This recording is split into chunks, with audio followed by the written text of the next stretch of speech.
계속해서 히브리서 8장 이어가겠습니다. 오늘은 8절부터 마지막 절까지인데요. 우선 10절만 읽고 나누겠습니다. 10절만. 또 주께서 가라사대 그날 후에 내가 이스라엘 집으로 세울 언약은 이것이니 내 법을 저희 생각에 두고 저희 마음에 이것을 기록하리라. 나는 저희에게 하나님이 되고 저희는 내 백성이 되리라. 아멘. 구약의 그 이스라엘 백성들을 선민이라고 하면서 언약 백성 그렇게 말을 하죠. 언약 백성. 언약과 약속이 뭐가 틀린가요? 언약은 약속보다 더 강한 의미를 갖고 있습니다.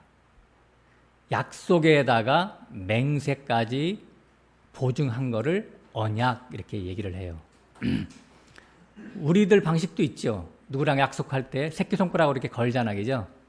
그러면서 새끼손가락 갖고 안 되니까 엄지로 이렇게 같이 찍죠. 그 딱 맞는 것 같아.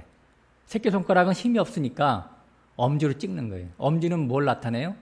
자기 자신을 나타내는 것이잖아요. 그러니까 하나님께서도 자기보다 더 큰 이가 없기 때문에 하나님 당신 자신을 담보로 맹세하였다. 그런 말을 해요. 그러니까 하나님이 뭔가를 하시겠다고 약속해 놓고 그것을 반드시 실행하겠노라고 맹세까지 인치는 것, 이것이 바로 언약입니다. 언약. 이런 다른 말로 시건치 아니하시는 하나님, 또 하나님은 거짓말을 하실 수가 없다. 이런 말로도 같이 이제 이렇게 증거하고 계시죠. 히브리서 6장 13절에 이미 우리가 공부를 했지만 아브라함을 선택하고 하나님이 약속과 맹세로 그 구원을 언약을 합니다. 그러면서 내가 너를 반드시 복주고 너를 번성케 하고 번성케 하리라. 이렇게 언약, 약속과 맹세를 해요. 그러니까 복주고는 아브라함 자신을 구원하겠다는 것이고 번성케 하고 번성케 하리라고 하는 것은 아브라함의 후손까지 그렇게 똑같이 언약으로 구원을 하시겠다라고 하는 말씀을 하시는 거예요. 이 언약 때문에, 다시 말해서 이 약속과 맹세 때문에 아브라함은 가만히 앉아서 대박 맞은 겁니다. 대박. 한번 하나 짚고 넘어가겠습니다. 제가 예전에 아브라함에 대해서, 아브라함의 구원에서는 뭔가 아브라함에게 끌리는 요소가 있었을 것이다. 하나님이 보실 때 뭔가 인간적인 눈에 보이지 않는 어떤 매력이 있었을 것이다. 제가 그런 관점에서 제가 설교를 했었어요.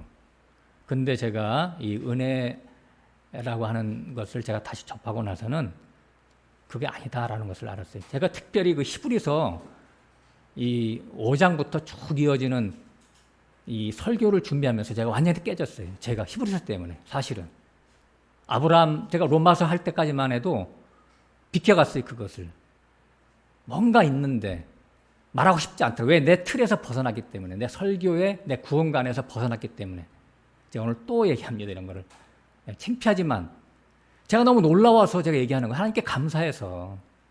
히브리서 와서 보니까 아브라함을 어떻게 구원을 시켰다? 하나님의 약속과 맹세로 구원시켰다라는 게 나오는 거예요. 이것이 로마서 4장에서 나와 있던 일한 것이 없이 은혜로 구원받는 자의 행복에 대해서 그 말하고 딱 매칭이 되는 거예요. 아브라함이야말로 오히려 어떤 스페셜한 영적인 능력이 잠재됐던 사람이 아니라 보통 사람이었죠. 평범하고. 오히려 보통 사람보다도 더 못할 수도 있었어요. 그죠? 제가 몇 번에 걸쳐서 얘기했다시피 찌질이 못난이죠. 아브라함이. 야비하기까지도 하고. 자기 목숨 구하겠다고 마누라를 2번이나 팔아먹었잖아요. 한 번 팔아먹을 수는 있어요. 누구든지. 왜냐하면 한 번 실수는 병가지 상사 그런 말 있잖아요. 그죠? 근데 2번 팔아먹었다는 건 뭐예요? 그건 아브라함의 속성 그 자체라고 하는 거예요. 얘는 굳이 알 수 없는 놈이야 라는 뜻을 보여주는 거잖아요. 에? 그런 아브라함을 하나님이 일방적으로 가서 찾아가서 부르시고 구원을 하시는 그 하나님의 은혜 구원. 그래서 제가 이것을 깨닫고 롯의 구원을 내가 다시 본 거예요. 롯이라고 하는 게 이 사람이 이렇게 자기 자신이 하나님의 말씀을 받고 그렇게 정답대로 말씀대로 살아야 된다는 것을 알았지만 그렇게 살 수 없었던 그자, 롯. 그 롯이 바로 나의 모습이 아니겠느냐. 아브라함도 마찬가지고. 그래서 그게 베드로 후서에서 롯을 갖다가 의인 롯이라고 그 성령의 감동을 받아서 베드로 사도가 얘기했던 그것이 저에게 막 이렇게 밀려오는 거예요. 그래서 제가 그걸 2번이나 썼잖아요. 글을. 너무 감동적이라서. 우리 인간들은요, 다 죄인들입니다. 마치 이런 거 같은 거예요. 풍선에다가 바람을 넣고, 거기다 물까지 넣고서 있잖아요. 이렇게 주물럭주물럭 하면 어떻게 돼요? 한쪽으로 툭툭 튀어나오죠. 똑같은 거예요. 이렇게 누르면 저쪽 튀어나오고, 이렇게 위로 누르면 아래로 옆으로 튀어나오고. 어떤 사람들은 다 약점이 다 있는데, 이렇게 약점이 보이고, 저 사람은 저렇게 약점이 보이고, 다 그 틀리게 보일 뿐이지, 다 똑같아요. 숨어있는 그 죄성은 다 똑같은 거예요. 인간은. 아브라함이나 롯이나, 우리나, 다 똑같은 거예요. 하나님이 오셔서 그냥 일방적으로 조건 없이 구원시키겠다고 작정하고 구원시키지 않으면 우리 스스로가 일어나갈 수가 전혀 없습니다. 자기 자신들을 보세요. 자기 자신이, 우리 각 개인이 뭐가 있어서 도대체 여기까지 이끌려 왔어요. 하나님의 인도하심이죠. 바로 그렇다는 거예요. 나에게는 하나님이 시선을 끌만한 어떠한 매력도 없단 말이에요. 죄밖에 없어요.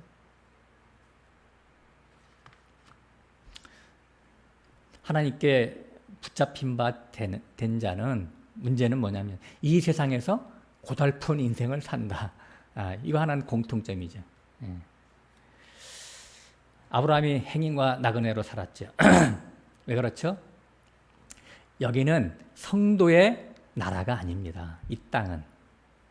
본향은 하늘나라죠. 그죠? 그래서 빌라도 앞에서 신문을 당하던 예수님 뭐라 그랬어요? 빌라도가 뭐랬어요? 너 말 잘해, 당신. 말 잘하면 내가 풀어줄 수도 있어. 내가 그런 권한이 있는 사람이야. 그러니까 주님이 뭐라고 했어요? 너한테 그런 권한 준 것도 아버지가 주신 거야. 내가 준 거야. 예? 근데 내가 목숨을 구걸하지 않는다. 왜? 이 나라는, 이 세상은 내 나라가 아니기 때문에. 만약에 이 세상이 내 나라였다면 내가 12군단이라고 하는 내 종들을 풀 거야. 천사들을 풀었을 거야. 근데 내 나라가 아니고 난 죽어야 되니까. 죽으러 왔다. 이런 뜻이죠. 그죠? 예수님이 그렇게 내 나라는 여기가 아니란 말이에요. 성도도 마찬가지예요. 그런 분명한 정체성을 갖고 사세요. 하루하루를. 여기다가 대꾸 뭘 건설하려고 생각하지 마세요. 불편해도 그냥 사세요. 건강이 불편해도, 돈이 없어서 불편해도 그냥 사세요. 아무튼 믿음의 조상 아브라함 자신이 하나님의 언약으로 구원을 받은 자의 대표죠. 그리고 그의 후손들도 똑같이 하나님의 언약으로 탄생되고 구원받는 자들이 되는 거예요. 그래서 이 언약을 창세기 15장에 구체화시켜서 하나님이 하셨잖아요. 그죠? 아브라함에게 언약을, 아브라함 가만히 있는데 하나님이 오셔서 그냥 언약 하신 거예요. 그러면서 내 후손이 이방의 객이 되어 종살이 하다가 400년 만에 다시 이 땅에 돌아오게 할 거야. 이렇게 약속하잖아. 언약하잖아요. 이런 언약대로 야곱의 가족이 70명이 기근을 만나서 애굽에 내려가잖아요. 기근을 만나게 한 것도 하나님이고. 그죠? 예. 가서 바로 밑에 가서 애굽에 가서 종살이 430년 동안 하는 것도 하나님의 다 손길이죠. 하나님의 손에서 떠난 게 하나도 없단 말이에요. 그래서 250만 명이라고 하는 430년 동안에 250만 명이라고 하는 새로운 민족이 탄생했습니다. 그 노예 생활을 하다가 나 살려주세요 하니까 하나님이 살려주세요 할 때 하나님은 가신다니까. 그래서 일부러 노예 생활을 하게 하는 거예요. 왜? 그냥 살려주면 이 감사가 없어, 은혜가 없어. 그러니까 항상 어떤 사건을 만드신다고. 그래서 그 토목공사에 그냥 뼈 빠지게 일하는 노예로 전락하게 만들어서 나 살려주세요 했을 때 하나님이 모세를 그걸 보내잖아요. 그걸 출애굽시키잖아요. 6월절 어린 양의 피를 발라서 빠져나와 홍해를 건넙니다. 이게 구원인데, 자, 이게 첫 번째 구원인데, 이스라엘 백성들이 한 게 뭐 있어요? 자기네 스스로가, 자기네들이 구원을 위해서. 노예에서 어떻게 해방이 됐어요? 손 하나 까딱하지 않고 가만히 있었잖아요. 그러니까 창세기 19장에 보면, 그렇죠. 출애굽기 19장에 보면 하나님이 그러잖아요. 내가 독수리 날개로 업어서 너희를 옮겼다 그러잖아요. 독수리 날개로 업어서. 네? 가만히 있었잖아요. 죄와 사망의 동네에서 생명의 나라로, 은혜의 나라로 누가 옮겨놨어요? 하나님이 하셨죠. 똑같은 말을 계시록 12장에서 해 입은 여자가 사내 아들 출산하니까 어떻게 했어요? 그 해 입은 여자를 또 죽이려고 사단이 막 그러니까 독수리 날개를 업어서 광야 곧 그녀의 처소로 옮겼다 그러잖아요. 해 입은 여자들이 누구예요? 은총을 입은 자들, 우리들이잖아요. 다 진리 성도들. 독수리 날개로 업었단 말이에요. 하나님이 스스로가 하나님 자신이 옮겨 주신 것이지 우리가 한 게 뭐 있어요. 내 명함 내미는 순간 그 사람은 은혜를 모르는 사람이라니까. 내 명함을 내미는 순간. 나에는 그래도 이런 요소가 있어. 나는 남보다 좀 더 의로워. 더 죄를 안 져. 남을 더 잘 보살펴. 이런 거 있습니까? 큰일 날 생각이죠. 그래서 이스라엘 선민이 언약 백성의 택한 백성인 거예요. 언약 백성. 그래서 선민 그래요. 선민. 택한 백성이다. 하나님이 택한 백성. 하나님이 지나가다가 쟤네들 좀 괜찮네. 뭔가 좀 그 매력이 있네. 하는 짓이 좀 예쁘네. 그래서 낙점 찍어서 걔를 구원하기 시작하는 게 아니고 우연히 산물이 아니라면 우연히 산물이. 이스라엘 백성이 탄생 전부터 하나님이 언약하셨단 말이에요. 하나님의 언약이라는 말을 좀 약간 길게 얘기하면 하나님이 작정하시고 계획하시고 설계한 대로 역사에서 펼쳐나가시는 걸 얘기하는 거예요. 예? 우리도 뭔가 사업하려면 설계하잖아요. 계획하잖아요. 작정하잖아요. 그 설계도 대로 하잖아요. 착착착착착착. 그거 없이 뭐 막바로 예를 들어서 뭐 치킨집 하나 뭐 열 때도 다 상권 분석하고 막 이런 거 하잖아요. 어느 프랜차이즈로 하는 게 좋을 건가? 다 그런 거 하는 거잖아요. 그죠? 그런 거 없이 합니까? 조그만 가게 하나 여는데도. 근데 큰 사업할 때는 더 말할 것도 없고. 하나님의 인간을 창조하는 데 있어서 막 지나가다가 아무나 보고 저놈 잘생겼네. 쟤네들은 약간 종교성이 좀 깊은 민족이네. 그 선택합니까? 우연하게? 속칭 뼈대에 있는 가문 그런 말 하죠. 족보가 있다면 족보가. 이스라엘이 바로 뼈 있는 민족이에요. 뼈대에 있는 민족. 하나님의 예정의 산물이라니까요. 그래서 하나님이 에베소서 1장 그랬잖아요. 하나님이 그 기쁘신 뜻대로 예정하사 기쁘신 뜻대로 하나님의 의정 속에 있었단 말이에요. 어떤 존재가. 그래서 이사야서 43장 1절에는 야곱아 두려워 말라. 야곱은 이스라엘의 별칭이잖아요. 내가 너를 창조하였고 내가 너를 지명하여 불렀나니 너는 내 거야. 내가 너를 창조했어. 이 창조했다는 말이 이 세상에 응애하고 태어났다. 그 말 이전에부터 하나님 내가 너를 내 의중에서부터 네 형질이 하나가 되기 전부터 내가 너를 만들었다. 내가 너를 생각했다. 얼마나 큰 사랑입니까? 이 사랑을 자꾸 거부하려고 한다니까. 저는 이제 깨달아서 이걸 얘기하고 있고 거부하지 마세요. 형제님들 받아들이세요. 성경대로. 성경은 하나님의 사랑의 호소책입니다. 러브스토리예요. 러브스토리. 제가 그래서 눈꺼풀이 벗겼다고 하는 거예요. 제가 이제는 성경이 이제 비로소 성경에서 말하고자 하는 그 뜻이 그 구원이 뭔지인지 알았어요. 제가 그렇지 않았으면 이렇게 자신 있게 얘기 못해요. 까발리지 않아요. 제가 나의 실수를.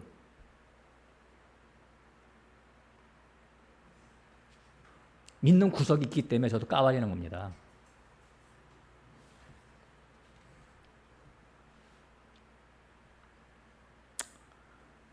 레위기 20장 26절에는요. 너희는 거룩할지어다 나의 소유 삼으려고 너희를 만민 중에서 구별하였느니라. 나의 소유 삼으려고. 만민 중에서.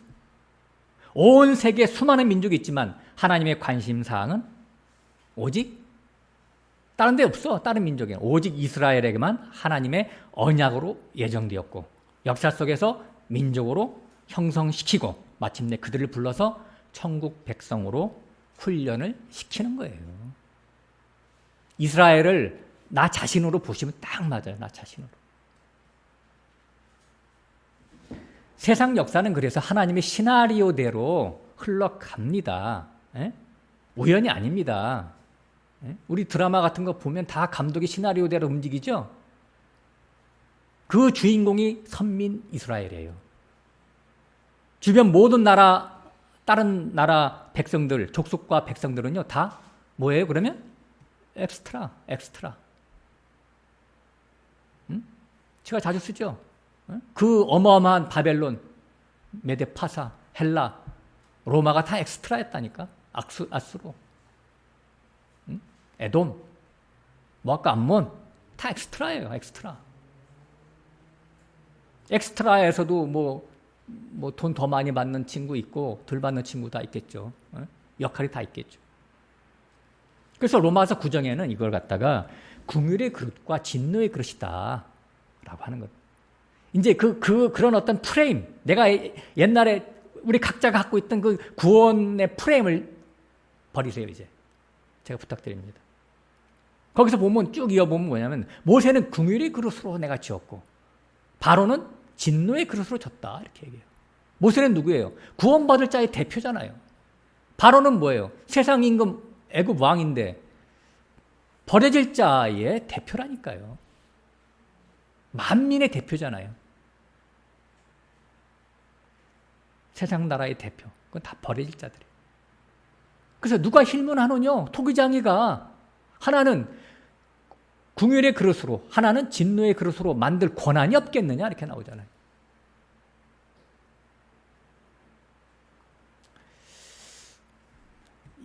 하나님 앞에서 인간의 인격을 내세우지 마세요. 제가 옛날에 이러다가 다쳤다니까요. 인격 없습니다. 하나님 보실 때는 인간을 너 지렁이 같은 야곱아, 나 벌레다 너는. 이렇다니까. 왜 이걸 인정하셔야 된다고. 이걸 인정하시는 사람이 그 사람이 은혜 안에 있는 사람이에요. 뭔가 아시는 분이에요. 인간의 인격이 있으니까 지옥 가서 하나님 나 왜 지옥 보냈어요? 그거 아니에요. 토기장의 마음이라니까. 모든 사람이 다 지옥 갈 백성들인데, 존재들인데 하나님 그 중에서 선택해서 넌 지옥 가지 마 이렇게 했다니까요. 이스라엘 선민은 표본이죠. 매 시대에 구원 얻을 자들은 다 영원전 하나님의 예정과 언약으로 되어지는 겁니다. 우리들도 마찬가지예요. 우연으로 우리가 구원 얻는 게 아니에요. 우연으로 나에게 어떤 요소가 있어서 하나님 나를 구원시켰다 생각하면 천부당 만부당입니다. 하나님의 언약으로 이루어지는 거예요. 지난주에 우리가 이런 이스라엘 선민을 하나님이 출애굽시켜서 시내산에 데리고 가서 율법을 주시는 장면을 설명을 했었죠. 율법이라고 하는 것은 천국 백성이 이렇게 훈련받는 거, 천국에 와서 어떻게 살아야 될 것을 미리 이게 훈련하는 거예요. 텍스트 교과서 율법은. 근데 이제 그 율법을 첫 번째 율법은 이스라엘 백성들이 범죄함으로 깨트려졌죠. 다 죽어야 돼요. 율법대로 서로 맹세를 했으니까, 서로 언약했으니까. 황소의 피를 내 가지고 서로 지키지 않으면 이 황소처럼 죽는 거야. 그렇게 된 거잖아요. 근데 모세의 중보로 살아났죠. 모세의 생명을 담보로 이스라엘 백성들이 살아났다니까요. 그래서 다시 주신 율법이 두 번째 율법이에요. 그래서 이 두 번째 율법은 하나님의 용서와 긍휼이 녹아있는 언약서입니다. 새 언약서라고 하죠, 이걸. 그래서 출애굽기 그 언약서를 주면서 34장 6절에 하나님이 당신 자신의 아이덴티티에 대해서 쫙 설명하죠. 나는 여호와로라. 나는 자비롭고 은혜롭고 노하기를 더디하고 인자와 진실이 충만한 여호와야. 그러니까 우리가 여호와 하나님의 닉네임을 우리가 붙인다면 뭐예요? 닉네임. 여호와는 한없이 용서하시는 분, 사랑이 충만하신 분. 요거 그렇게 얘기 못해. 그러면서 이어지는 말이 나는 천대까지 너희들의 모든 악행을, 모든 범죄를 다 무엇이든지 다 용서할 거야. 천대까지. 그러나 가만히 있으면 안 되니까 3, 4대까지는 내가 징계할 거야. 이렇게 얘기하잖아요. 징계는 있단 말이에요. 징계. 그래서 이 두 번째 율법이라는 것은 두 번째 율법을 주신 것을 법계에 보관했잖아. 그죠? 이스라엘 백성들이 법계에 두 돌판을. 그리고 이스라엘 백성들이 그 뒤로부터 법계는 말이죠. 심판하고 정죄하는 율법이 아니라 뭐예요? 용서하고 긍휼과 사랑과 하나님의 자비를 나타내는 그러한 율법이에요. 그래서 이제 그 율법을 갖고 생활하는 그런 사람들은 항상 뭐예요? 아, 하나님이 우리를 용서하셨어. 감사하지. 우리도 누가 나한테 잘못하면 용서해야지. 그런 마음 갖고 사는 게 바른 태도겠죠. 그죠? 그래서 레위기에 보면, 레위기 20장에 보면요. 우상 숭배하는 자, 간음하는 자는 다 모여가지고, 가운데 놓고 돌로 찍어. 이렇게 써 있어요. 돌로 쳐. 죽여라. 그러면 뭐예요? 실제 그런 자가 잡혀왔어. 우상 숭배하고, 간음하고. 우상 숭배하고 간음하는 게 다른 게 아니라 육신의 욕심대로 사는 게 우상 숭배잖아요. 간음도 하나님 말고 다른 세상을 살아가는 간음이잖아요. 사실은. 그죠? 그럼 그런 자들이 여기 왔어. 그게 누굽니까, 그게? 아, 돌로 찍으라고 하는데, 그게 난데. 그래서 그런 자들이 잡혀와서 회중들 가운데 세워놓고 돌로 치려고 할 때, 너희들은 이 율법의 본 정신을 깨닫고, 아, 하나님이 우리를 먼저 용서해 줬지. 나도 저 사람들과 똑같은 자인데 내가 어떻게 돌로 치나? 그러면서 다 같이 그 사람들과 같이 똑같이 무릎을 꿇고 하나님 나도 똑같은 자입니다. 우리를 용서해 주세요. 이렇게 하라고 그런 말을 한 것이지. 아니 세상에 돌로 치라고 해요 하나님이? 돌로 치라고 문자는 써 있지만 그 내용이 그런 뜻이 아니란 말이잖아. 그죠? 그러니까 그걸 문자대로 하면은 돌로 쳐 죽일 수밖에 없지. 근데 내용으로 보면 그런 게 아니라 하나님 이자와 우리와 똑같은 자입니다. 다 같이 엎드리면 하나님 어떡할 거야? 모세처럼 다 엎드리면 용서해 주지. 그래 내 백성 맞다. 하나님은 하나님의 언약의 나라를 용서와 사랑과 긍휼로 세워나가시기를 원하시는 것이지. 살아가다가 좀 잘못하면 돌로 치고 그렇게 하나님이 저기 선택해놓고 당신의 백성으로 원래부터 죄악 덩어리잖아요 우리가. 응? 하나님의 사랑이 여기 있으니 그렇죠? 로마서 3장에 나와 있잖아요. 하나님은 죄인된 우리들을 사랑하심으로써 우리에 대한 하나님의 사랑을 확증하셨다고 하잖아요. 그렇고 나서 좀 잘못한다고 돌로 쳐요? 돌로 치라고 하는 그 뜻이 본래 뜻이 아니라고 하는 것을 성경은 얘기하고 있는 거예요. 우리 지난주에 가늠하다 현장에 잡혀온 여인 앞에 바리새인 서기관들이 예수님 옆에 잡아다 놨죠. 그죠? 그러니까 첫 번째 율법으로 볼 때는 돌로 쳐주기가 맞지만 법계 속에 감춰있는 두 돌판대로 한다면 은혜의 율법이란 말이죠. 그러니까 돌로 치면 안 되겠죠. 그러니까 예수님이 그걸 땅에 쓴 거예요. 첫 번째 율법은 깨졌지. 두 번째 율법은 뭐냐? 첫 번째 율법과 틀리다. 모세의 생명을 담보로 만든 율법이지 용서의 율법이단 말이야. 이 돌로 칠래 너희들이 똑같은 놈들인데 딱 돌아갔잖아요. 그러니까 이때 돌을 들어서 찍으면 그게 율법을 준행하는 거예요? 율법을 어기는 거예요? 용서의 율법인데 그걸 모르고 돌로 치면 이게 율법을 오히려 어기는 것이죠. 그죠? 용서하고 돌아가면 율법을 지키는 것이죠.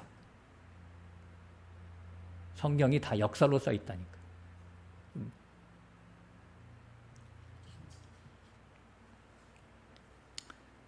자기 자신들도 하나님의 용서로 지금 살아있으니까. 네? 하나님 감사합니다. 이렇게 살라고 하는 거예요, 하나님이. 그러므로 용서는 누가 할 수 있느냐? 먼저 하나님의 용서를 가슴 깊이 받아들인 자들이 용서가 나오는 거예요.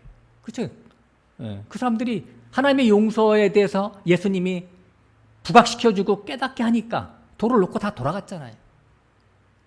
이게 율법과 은혜의 엄청난 차이예요. 아유, 종이 한 장 차이 같은데 사람이 완전히 반대입니다. 예?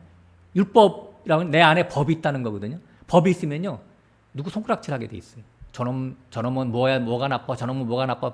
심지어는 우리가 참나 생략하겠습니다. 그 말은 소위 진리를 안다고 하는 어떤 형제 집단에다가 내가 롯의 구원에 대해서 얘기를 했더니 그냥 손가락질을 얼마나 하는지 법으로 참 이 은혜를 하나님의 은혜를 모르기 때문에 자꾸 법으로 재단해. 법으로. 안타깝습니다. 저는 좋아서 좀 같이 공유하려고 했더만 벼락맞고 왔네. 예. 용서받은 적이 없어. 성경을 다 지식으로 보는 거야. 지식으로. 용서받은 게 없으니까 지식으로 봐. 그러면서 기독교인은 다 지옥 가고 우리는 다 천국 갈 사람. 그렇게 합니까? 아니, 우리는 아직 천국도 못 갔지. 아직도 구원을 끝까지 이루어 가야 되니까. 거듭난 놈이 하나도 없어. 거기서 그 동네는 거듭난 사람이 하나도 없어. 예. 매일 그 초상집이야. 그 동네는. 거듭남을 내가 행위로 어떻게 해서 거듭납니까? 제가 예전에도 그런 말 많이 했어요. 그렇게 제발 그렇게 말하지 말라고. 때가 차면 하나님이 거듭나게 하십니다. 하나님의 백성이기 때문에. 그래서 1만 달란트 탕감의 비유가 나오는 거예요. 마태복음 18장에 나오죠. 임금에게 빚진 자가 있었어요. 그래서 임금이 불러오라. 그래서 불러왔어요. 야, 빚 갚아 이놈아. 그랬더니 조금만 참으세요. 제가 갚겠나이다. 근데 임금이 가만히 보니까 얘가 도대체 얘가 갚을 능력이 없거든. 1만 달란트를. 그건 천문학적인 숫자니까. 100억, 1000억 되는 거예요. 그게 지금으로 보면. 어떻게 갚아? 일개 노동자가. 그러니까 그걸 아시고 임금이 그걸 알고 다 탕감해 줬단 말이에요. 근데 이 사람이 탕감 받고 나와서 지나가다가 자기에게 100데나리온 빚진 자를 만나가지고 야 빨리 갚아 그러니까 그 사람도 똑같이 조금만 참으세요 갚겠나이다 그러니까 그걸 못 참고 감옥에 집어넣네. 그래서 이 소문이 왕의 신하들한테 통해서 듣고 다시 불러와 그렇게 한 거예요. 야 내가 너한테 용서를 베풀었으면 너도 용서를 베풀어야 되는데 너는 왜 그렇게 악하게 굴었냐. 예? 이렇게 말하잖아요. 그래서 다시 저놈을 감옥에 집어넣어라. 그러니까 이 사람은 말이죠. 그러니까 가령 우리가 100만 달란트를 100억이라고 칩시다. 어떤 사람이 사업하다가 부도가 났어. 100억이 빚졌어. 그러면 빚쟁이들이 가만히 있겠어요? 빚쟁이들이. 야, 정말 죽고 싶죠. 빚쟁이들이 막 매일 전화하고 찾아오고 말이에요. 그러면 막 풍지박상 되는 거 아니야, 생활이. 온 애들이 막 벌벌 떨고. 그런 상황에서 100억을 탕감받았다고 칩시다. 얼마나 감사하겠어요, 그 사람이. 그 채권자한테. 그러면 이 사람이 누구한테 자기한테 10만 원 빚졌어. 100만 원 빚졌어. 그거 나도 탕감해줄게. 너 신경 쓰지 마. 이렇게 나올 거 아니에요. 자기는 100억이나 탕감받았으니까. 이렇다는 거예요. 근데 이 사람은 바탕에 어떤 사과를 깔고 있냐면 1만 달러 탕감받은 사람이 그 탕감을 받아들이지 못한 거예요. 믿질 않은 거예요. 왕의 탕감을 자기가 믿지 않은 거라고. 실감이 안 나, 실감이. 왜? 나는 1만 달러한테 탕감, 말로는 탕감 내가 빚졌는데, 그러니까 이 공감 감각이 없는 거야. 그게 얼마나 큰 금액인지도. 이 사이코패스지, 한마디로 사이코패스. 이거를 1만 달란트 이런 빚이라고 하는 것은 뭐냐면 성경에서는 죄를 얘기하는 죄. 지옥 갈 죄란 말이에요. 너무너무 크기 때문에 하나님 보실 때는. 이 지옥 갈 죄를 하나님이 일방적으로 예수 그리스도의 피로 말미암아 죄 용서를 해줬다라고 하는 거예요. 근데 이것을 받아들이지 못해. 이 죄의 용서를. 하나님이 그 만극하신 사랑을 은혜를 받아들이지 못해. 여러분, 그 성경에 보면 나 예수를 믿는 자는 영생을 얻었고 심판에 이르지 아니하나니 사망에서 생명으로 옮겼느니라 이렇게 완료로 써 있잖아요. 그러면 그게 얼마나 감사한 일입니까? 세상에. 내가 영생을 얻다니. 난 지옥 가를 마땅한데. 하나님이 이걸 다 해주셨다니. 그러면 그 영생에 대해서 막 기뻐하고 이걸 막 묵상하고 막 그래야 될 거 아니에요. 근데 그 영생을 밀어내. 아니야, 아직은. 내가 끝까지 가서 영생을 얻어봐야지. 이런 말씀은 나한테 해당이 안 돼. 이게 말이나 되는 얘기입니까? 내 사전의 탕감은 불명예스럽다. 지금은 못 갚지만 내가 반드시 이래서 갚겠다. 라고 하는 각오와 결심을 한다면 똑같은 말이죠. 하나님의 은혜로 죄를 다 용서해 주시겠다고 하는 그것을 반갑게 받아들이지 못하는 거예요. 내가 말씀을 철저히 준행해서 하나님께 의롭다라고 인정을 받고 말 테야. 이거 아니에요? 하나님이 거저주는 은혜는 싫다 이거죠. 그런 게 어디 있냐 이런 것이죠. 그런 법은 없다니 내 사전에. 내가 반듯한 삶을 살아서 하나님께 인정받고 말 테다. 누가 이랬어요? 바리새인들이 그랬죠. 바리새인들. 율법을 철저히 지켜서 하나님께 인정받으려고 하고 그거를 자기 자랑으로 삼는 자들에게 예수님이 찾아가서 이 독사의 자식들아 너희는 회칠한 무덤이야. 그러니까 그게 듣기 싫은 거야. 칭찬받아야 되는데 자기네들 하나님 말씀을 그렇게 잘 지켰는데 다 너희들 거짓부렁이라고 가짜라고 그러니까 이 예수를 사람들이 막 좋아서 쫓아다니네. 그러니까 어떻게 해? 자기네들이 고객들 다 뺏기는 거잖아. 고객들을. 그거 어떻게 해? 죽여야지. 죽인 거예요. 하나님의 은혜를 거절하고 발로 차는 자들이 누구예요? 내 의가 살아있는 자들이죠. 내 의가. 내가 뭔가를 해보려고 하는 자들. 율법은 우리가 지키라고 준 게 아니죠. 그죠? 갈라디아서 3장 19절에 보면 3장 19절 갈라디아서 제가 또 말이 빨라지네. 할 말은 많고 시간은 정해져 있고 범법함을 인하여 더하여 준 것이다. 이렇게 써 있어요. 그 구약은 말이죠. 양심 시대와 율법 시대가 있어요. 전체적으로 볼 때는 구약과 신약이지만 신약은 은혜 시대고 구약은 율법 시대인데 율법 시대를 더 구분하면 양심 시대와 율법 시대. 그러니까 율법이 두 가지예요. 마음에 새긴 율법이 있고요. 계명의 율법이 있어요. 로마서 2장에 나와요. 양심 시대는 마음에 새겨진 율법이죠. 양심은. 그래서 양심대로 말씀을 줘봤어요. 사람들한테 말씀을. 그러니까 아벨 대신 셋을 줬고 셋은 하나님의 말씀을 받은 족속이거든요. 그들에게 말씀을 주고 말씀대로 살아봐. 그들에게 1000년이라고 하는 기간을 줬어요. 거의 1000년에 육박하는 인생들을 살았어요. 근데 어떻게 했어요? 다 실패했잖아요. 그죠? 그래서 노아의 홍수가 온 거예요. 또 노아의 아들 셈이 영적인 이제 애들인데 얘들이 나중에 또 바벨탑을 쌓잖아요. 그 중에서 아브라함을 불러낸 거예요. 계속해서 죄를 지니까 하나님이 선민 이스라엘, 아브라함의 후손인 선민 이스라엘 백성들에게 율법을 준 거예요. 왜? 자기들이 죄를 모르니까 죄를 깨닫게 하려고 율법을 준 거라고요. 율법을 잘 지켜서 천국에 오라고 준 게 아니라 율법은 지켜야 되겠죠. 그러나 율법을 지키려고도 안 하면 죄를 모르니까 율법을 지켜야 돼요. 율법을 통해서 뭐를 깨달으라고 하는 거예요. 하나님이. 하나님의 은혜가 아니면 나는 살 수가 없는 존재입니다라는 걸 깨닫고 오라고 하는 것이지. 율법을 철저히 지켜서 천국에 오라고 한 거예요. 그러면 내가 율법을 철저히 지키면 어떤 자가 되느냐? 예수가 필요 없고 하나님의 은혜가 필요 없는 자가 된다니까. 그거는 하나님의 구원 섭리에서 어긋나는 거예요. 지킬 수도 없지만. 그래서 율법에 오르는 흠이 없는 사도 바울이 나는 죄인의 개수로다라고 얘기하는 거라고요. 율법을 통해서 난 죄인입니다. 그럼 어떻게 해요? 성막 제사로 달려가라고 하는 거예요. 성막 제사. 성막 제사가 누구예요? 예수 그리스도의 피뿌림이잖아요. 실제로는. 그래서 그 피의 용서를 통해서 다시 한번 하나님께 감사하는 삶을 살으라고. 근데 구약의 성막 제사는 이게 뭐예요? 문제가 뭐예요? 매번 반복되잖아. 죄질 때마다 막 짐승을 가 잡아야 되고. 율법 제사가 그게 흠이에요. 온전치 못해.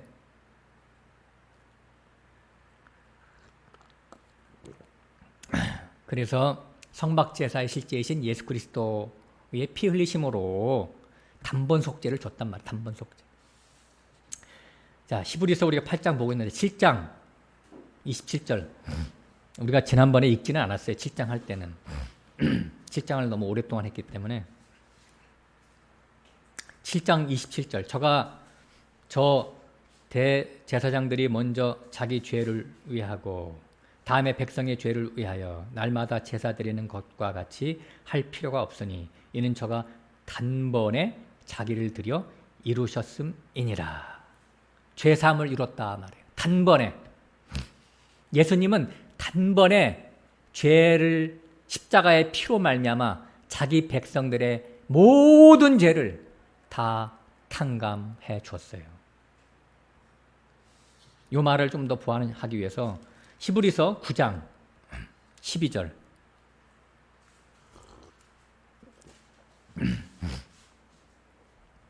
염소와 송아지의 피로 아니하고 오직 자기 피로 영원한 속죄를 이루사 단번에 지성소에 들어가셨느니라. 여기 지성소입니다. 이거 수정하세요.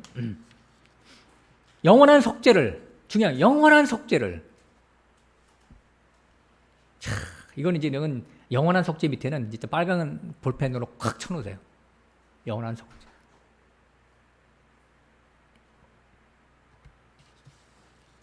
우리는 영원한 죄사함을 받았어요. 영원한 죄사함. 그걸 알고 계시라고. 히브리서 10장 9절 10절 한번 읽어볼게요. 그 후에 말씀하시기를 보시옵소서 내가 하나님의 뜻을 행하러 왔나이다 하셨으니 그 첫 것은 패하심은 둘째 것을 세우려 하심이니라. 이 뜻을 쫓아 예수 그리스도의 몸을 단번에 들이심으로 말미암아 우리가 거룩함을 얻었노라. 그죠? 똑같은 말이죠? 당신의 몸, 예수님의 몸을 단번에 들이심으로 말미암아 메시아의 몸을 드렸다. 메시아의 몸, 그리스도의 몸을 드림으로 우리가 죄사함을 받고 거룩하게 됐대요. 거룩하게. 에? 우리가 예수 그리스도와 함께 십자가에 못 박힌 자는 예수 그리스도로 옷 입었느니라. 그러면 거룩이라고 하는 것은 예수 그리스도의 핏부림의 옷을 입었을 때 우리가 거룩해지는 겁니다. 이제 성경에 보면 내가 거룩하니 너희도 거룩하라 이런 말은 뭐예요? 사람 보고 야 저기 행실을 똑바로 해가지고 거룩을 해가지고 와 그런 뜻이 아니란 말이에요. 아니 아까도 말씀드렸지만 이 죄인이 숨쉬는 것도 죄인데 이 죄인이 어떻게 선한 행동을 해서 하나님을 기쁘시게 할 수 있겠어요? 의는 없나니 하나도 없도다. 너희 사람의 의는 다 더러운 옷과 같다. 사람의 의와 선은 다 더러운 옷이라니까. 근데 이렇게 사람이 어떻게 어떤 행동을 취해서 거룩을 해줘요? 예수로 거룩해지고 그리고 끝까지 예수를 믿음으로 그 예수의 믿음을 버리지 않음으로 우리 거룩이 지켜지는 것 뿐입니다. 그러니까 내가 거룩하니 너희가 거룩할지어다. 이것은 내가 너를 거룩으로 이끌어가고 거룩으로 지켜내겠다 라고 하는 하나님의 의중이 숨어져 있습니다. 예수 믿으면 끝나는 거예요. 예수를 믿는다는 게 무슨 말이죠? 무슨 의미가 있는 거예요? 예수 믿는다는 게. 내 죄 대신 예수 그리스도가 대속의 피를 흘리심으로 내가 살아났네. 그리고 살고 있네. 이걸 믿는 거예요. 다른 게 아니라. 이것을 믿는 것이 이것이 기적이라니까요. 왜 기적이냐? 이걸 전파했을 때 다 믿으면 기적이 아니지. 근데 100명, 1000명, 10,000명 전파했을 때요. 믿는 사람이 있을까 말까에. 이게 기적이 아니겠어요? 일반 사람들한테 예수 믿고 천국 갑시다 그러면 뭐라 그래요? 잘났다. 너나 시간도 많네. 너나 믿고 너나 천국 가라 그러죠. 그게 쉬운 일이겠어요? 2000년 전에 팔레스타인에서 태어난 어떤 젊은 청년이 십자가에서 뭐 사람의 죄를 대신해 죽었다네라고 하는 것이 바로 그 내 죄 때문에 죽었다라고 가서 전했을 때 그것을 쉽게 믿을 수 있냐고요. 근데 우리는 믿었잖아. 내가 믿은 것 같아요? 그게 아니라니까. 믿음은 내가 만들어내는 게 아니에요. 제가 오늘 믿음에 대해서 조금만 더 설명할게요. 우리가 믿는다 그런 말 할 때 교회 오랫동안 다니다 보니까 쇠뇌가 돼가지고 믿는 것처럼 느껴지는 사람들이 그건 다 가짜예요. 저는 그걸 얘기하는 게 아니에요. 가짜가 있기 때문에 진짜를 얘기 못한다는 게 아니라 가짜가 있죠, 분명히. 그러나 저는 진짜를 얘기하는 거예요. 진짜라면은 이거는 내가 믿는 게 아니라 믿어져서 믿는 거예요. 믿어져서. 믿음의 주요 온전케 하신 이인 예수를 바라보자. 이제 히브리서 12장 가면 나오는데 믿음의 주체가 되시는 믿음의 실제이신 그분이 우리에게 믿음을 줘야 우리가 믿는 거예요. 네? 그래서 주님의 그 겟세마네 사건, 그 주님이 말이죠.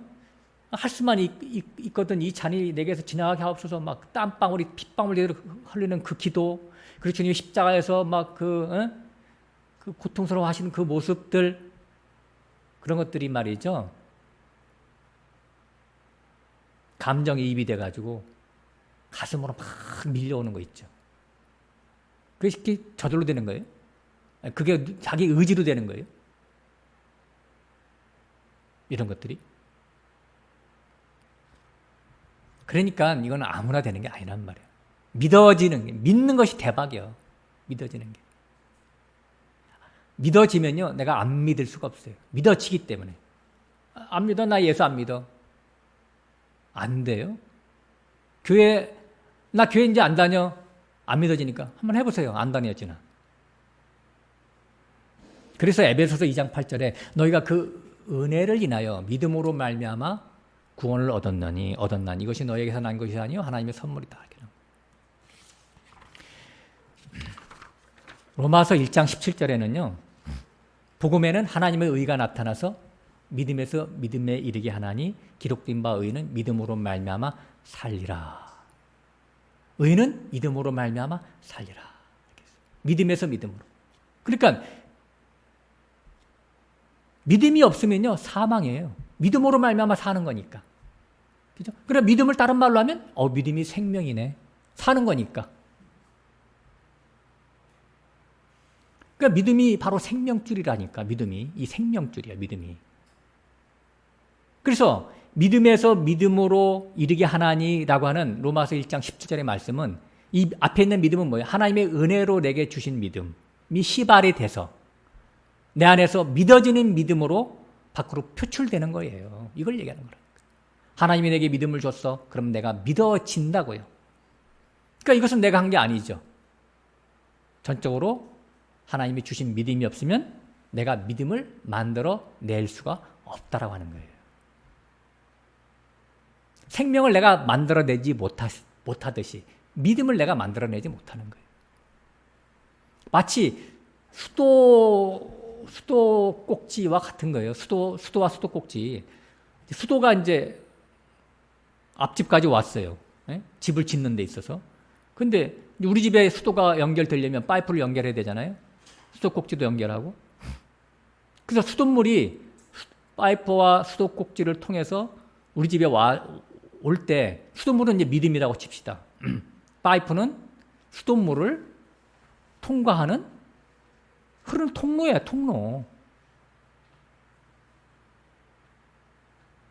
주인이 수도 파이프를 이어주고 수도 꼭지를 틀었다 담갔다 하는 것 뿐이지. 그러면 물이 콸콸 쏟아져 나오죠. 물은 믿음이에요. 파이프와 수도 꼭지는 나라고. 그런데 내가 믿음을 만들어낸 건 아니잖아. 나를 통과하는 것 뿐이지. 내가 믿었어요 라고 하면 안 되지. 내가 믿었어요 하면.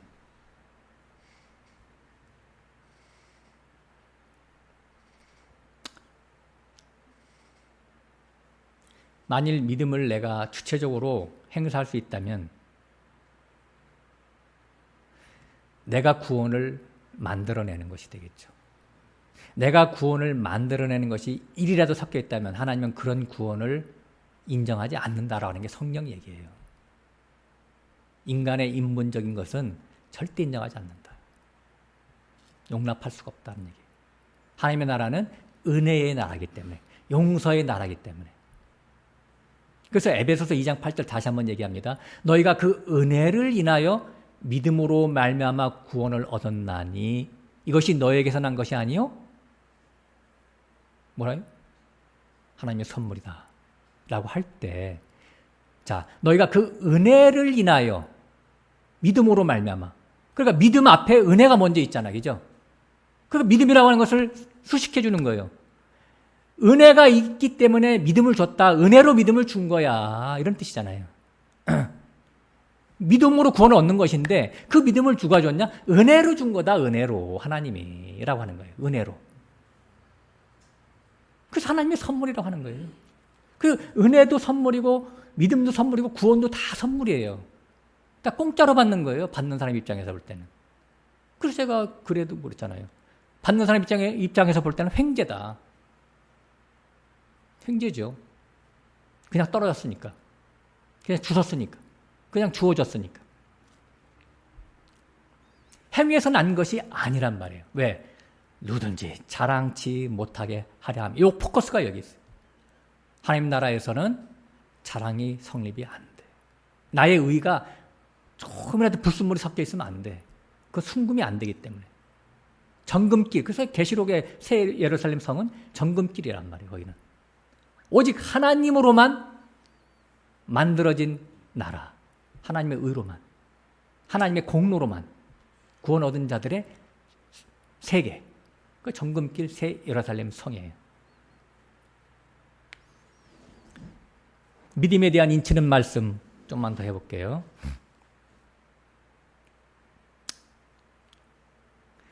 로마서 10장 10절에는 너희가 마음으로 믿어 의에 이르고 입으로 시인하여 구원에 이른다는 말인데 원어로 보면요. 그 수동태로 다 써 있어요. 마음으로 믿어져 의에 이르고 입으로 시인되어져서 구원에 이른다. 이렇게 써 있어요.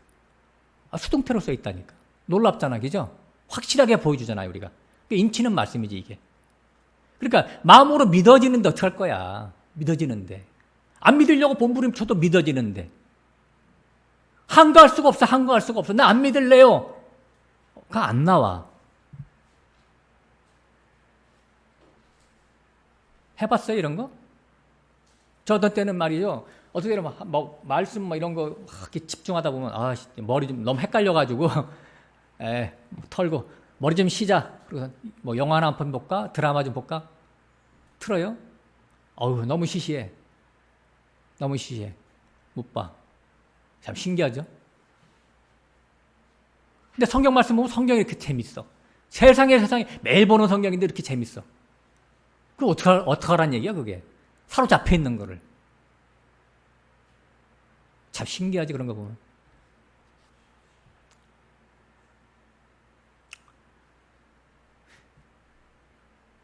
의에 이르고 입으로 시인되어져 구원에 이른다. 그건 뭐예요? 내 안에 하나님 나라가 천국이 건설된다는 얘기죠. 그럼 천국이 어떻게 건설돼요? 수동태로 건설되는 수동태로. 난 가만히 있는데 그분이 나한테 와서 이렇게 만들어 가. 그래서 천국은 침노하는 자의 것이다 라고 하는 거예요. 침노. 침노 당하는 거예요. 우리는 침노 당하는 거 가만히 있는데.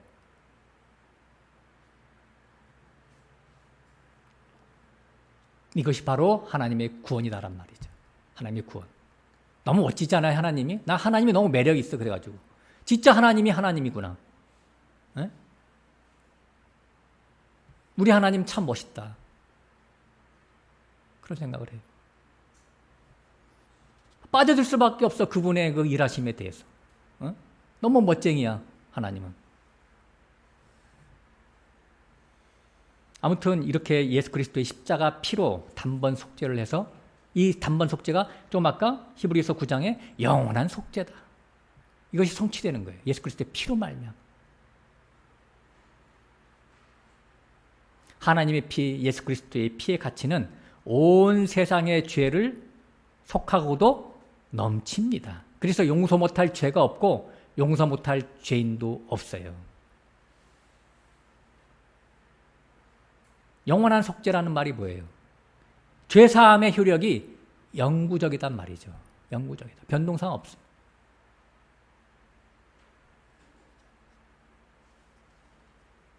제가 이것을 왜 옛날에 못 깨달았을까? 제가 그걸 많이 생각을 해봐요. 왜 그랬겠어요? 저런 놈도 속에 교만이 있거든. 교만이 있었으니까 하나님이 네 한번 해봐라. 네 힘 있으면. 그래서 나름대로 그냥 그래도 하나님께서 저 계시를 저한테 주셨으니까 한 거예요. 그렇게 교만이 있으니까 하나님이 완전히 열어주지 않았죠. 내가 이번에 오랫동안 제가 많이 생각을 했었어요. 이게 구원이 뭔가 이상하다. 내가 설교하고 있는 이 구원의 틀이 뭔가 이상하다. 내가 많이 고민했었어요. 그것에 대한 해답으로 하나님이 은혜를 주신 것이다. 용서하는 하나님. 천대까지 무한대로 용서하시겠다는 그 하나님. 나는 자비롭고 인애하고 노하기를 더디하는 그런 여호와다. 정말 저는 그 출애굽기 34장 6절 말씀에 막 전율을 느낍니다. 그분의 실체가 이거 하나님의 실체가 바로 이런 분이구나. 우리 아버지가. 그래서 이 말을 받아서 로마서 8장 1절에 예수 그리스도 안에 있는 자는 결코 정죄함이 없노라. 이 말이 나오는 거 사도 바울이 이걸 깨닫고. 자, 예수 그리스도 안에 있는 자는 결코 정죄함이 없나니 이 말이 뉘앙스가 말이죠. 결코 죄 짓지 않는다는 뜻이에요? 아니면 죄를 져도 정죄하지 않겠다는 뜻이에요? 저는 옛날에 이걸 앞다리로 이렇게 해석을 했다니까. 그러니까 이 사고가 났지. 죄를 짓지 않는다는 뜻이 아니라 죄를 져도 죄로 여기지 않겠다는 얘기예요. 왜? 은혜의 나라에서는 법이 없어. 법이 불태워졌어. 법이. 은혜만 있어. 하나님의 은혜의 나라. 은혜만. 혼내키기는 하죠. 혼내키기는 해. 우리 가정하고 보면 똑같아. 우리 가정의 자녀들이 잘못하면 너 다리 봉댕이 부너뜨린다. 호적에서 파는데 별 얘기를 다 하죠. 이 문둥이 같은 자식아 별 얘기 다 하죠. 이 빌어먹을 놈아 부모가 욕하죠. 빌어먹으라는 얘기예요. 너 그렇게 살지 않으면 빌어먹게 된다. 그런 얘기지. 예? 어디 부족해도 모자라도 품잖아. 끝까지 품잖아. 자식. 똑같은 거예요. 하나님. 더하지 하나님은.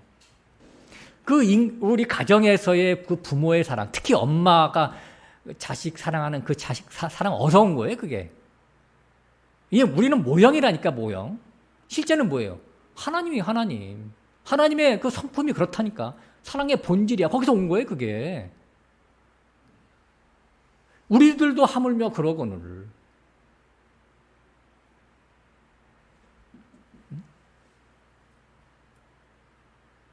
예수 그리스도 안에 있는 자는 결코 정죄함이 없노라. 이 말이 어떻게 만들어졌냐면요. 로마서 8장 1절인데 로마서 7장 끝에 가보면요. 제가 이제 엊그저께 카페에 글도 썼죠. 로마서 7장. 사도 바울이 성령이 충만할 때 그때 그거 쓸 때가 성령이 충만해가지고 로마서 막 6장 7장 막 써내려 가는 거야. 로마서 7장 앞에 보면요. 우리가 전 남편이 율법 남편에 비해서 이제 이혼하고 새 남편이 그리스도께로 시집 왔다. 막 이렇게까지 막 진짜 막 설파하고 있는데 내가 마음으로는 하나님을 사랑하고 싶은데 마음대로 안 돼. 죄의 법이 나를 또 죄짓게 하네. 오라 나는 공고한 자로다. 와 미치겠다. 환장하겠네. 그러니 누가 이 사망의 몸에서 나를 건져내랴. 이 몸, 이 육신이 이게 왼수네. 이게 왼수. 육신이 말을 한다니까요. 죄 짓자고. 육신 없으면 죄 안 져요. 그래서 사도 바울이 그렇게 몸의 부활을, 몸의 구속을 그렇게 간절히 소망했던 거예요. 나 차라리 지금 당장 천국에 갔으면 좋겠다. 그 2번이나 얘기하잖아요. 나 당장 죽었으면 좋겠다. 근데 왜? 하나는 뭐예요? 너희들 때문에 내가 못 가. 너희들 때문에. 너희들 내가 아직도 더 케어해야 되니까. 하나님이 내게 주신 사명이 있으니까. 3층 천을 보고 왔어, 사도 바울이. 3층 천을. 응?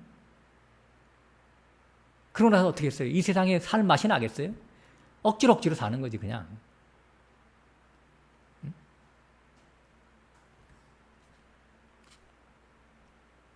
그러면서 오라나는 공관자로다. 누가 이 사망의 몸에서 누가 나를 건져내. 그러는데요. 거기서 끝에 가서 갑자기 반전이 일어나는 거예요, 반전이. 그러니까 번개가 번쩍하고 지나가니까 갑자기 원망불평하고 막 한탄하던 사도 바울이요. 감사로 확 바뀌어요. 예수 그리스도로 말미암아 하나님께 감사하리로다. 예수 그리스도는 왜요? 예수 그리스도의 핏부림으로 인하여 내 죄가 영원한 속죄를 이루었다라는 것을 깨닫고 이러한 모든 것을 경륜적으로 우리에게 은혜로 주신 하나님께 감사한다. 이걸 얘기하는 거잖아요. 그러고 나서 바로 로마서 8장 1절로 넘어간 거예요. 오라. 이제 그래서 그러므로가 나온 거예요. 그러므로 예수 그리스도 안에 있는 자는 결코 정죄함이 없느니라. 제가 로마서 7장 8장 아주 그냥 이게 하이라이트입니다. 하이라이트. 로마서의 하이라이트면서 죄사함에 대한 하이라이트.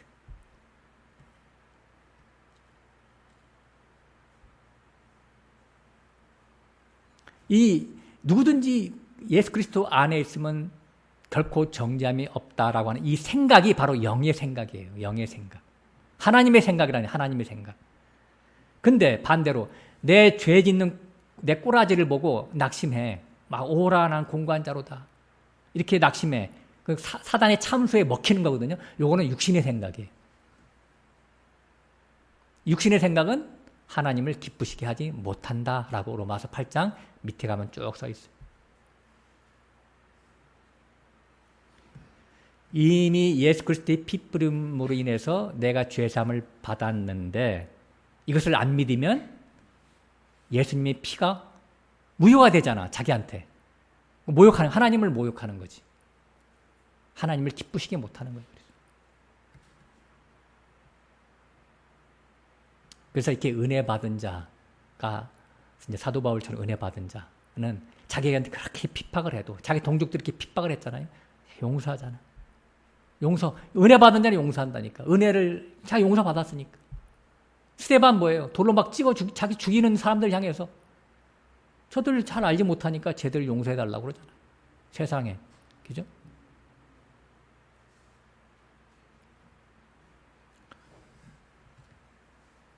그래서 로마서 8장 1절에 그래 나와 있지만 로마서 8장 뒷부분에 가면 33절부터 하나님이 의롭다 하시는데 그 사람을 누가 정죄하리요?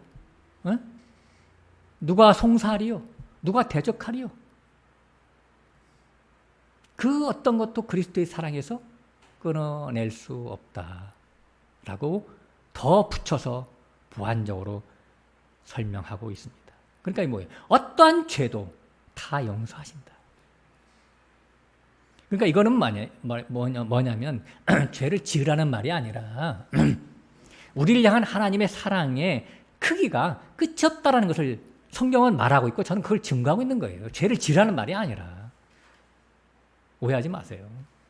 용서받았는데 하나님 앞에 한없는 그 긍휼을 받았는데 그 사람이 쉽게 죄를 지을 수 있겠어요?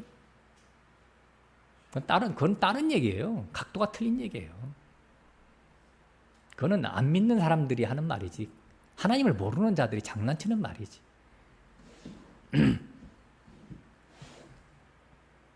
그러니까 이런 어떤 예수 그리스도 안에 있는 자는 결코 정죄함이 없노라라고 하는 이런 말을 받아들이는 이것도 내 능력으로 내 실력으로 되는 게 아니에요. 알고 보면. 하나님이 사람의 신비에 새겨주시기 때문에 가능한 거예요. 믿음을 주셔서 믿음으로 새겨주시는 거. 이것이 새 언약이라고 하는 거예요. 네? 오늘 설교 제목이 바로 그거잖아요. 네. 마음에 새겨주시는 새 언약이다. 그래서 오늘 히브리서 이제 8장 가서 잠깐 볼까요? 오늘 본문이 8절부터니까 저희를 허물하여 일러스되 주께서 가라사대 볼지어다 날이 이르리니 내가 이스라엘 집과 유다 집으로 새 언약을 세우리라. 그 8절부터 뒤에까지 쭉 보면 이것이 이제 예레미야 31장에서 그대로 인용한 거예요. 그대로 거의 인용했어요. 그래서 제가 읽어보지는 않겠습니다. 거의 똑같으니까. 9절까지 한번 읽어볼까요?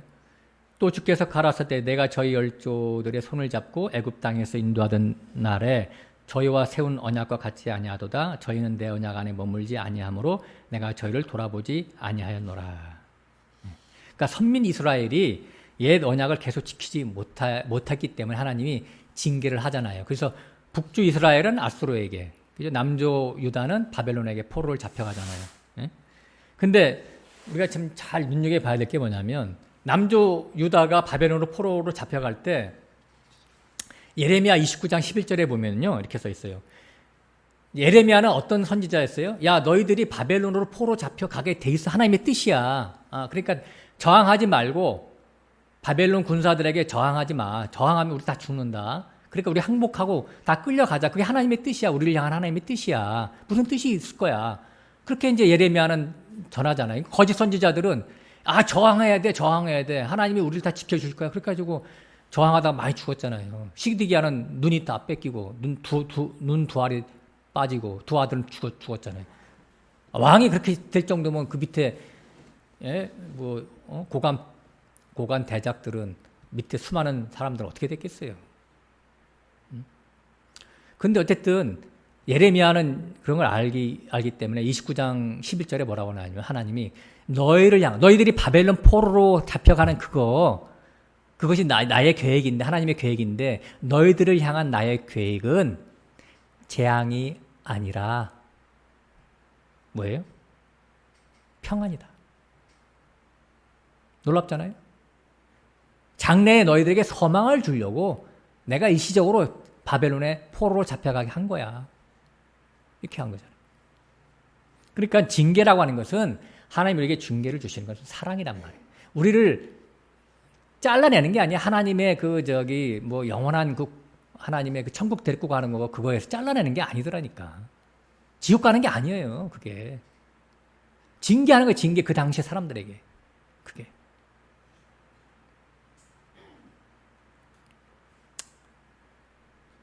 근데 이제 이스라엘 백성들이 그 당시에 좀 아까 읽었지만 내 언약 안에 머물지 않고 너희들이 배신 때렸다 이제 그런 거잖아요. 그래서 내가 너희를 돌보지 않았다. 왜 지키지 못했어요?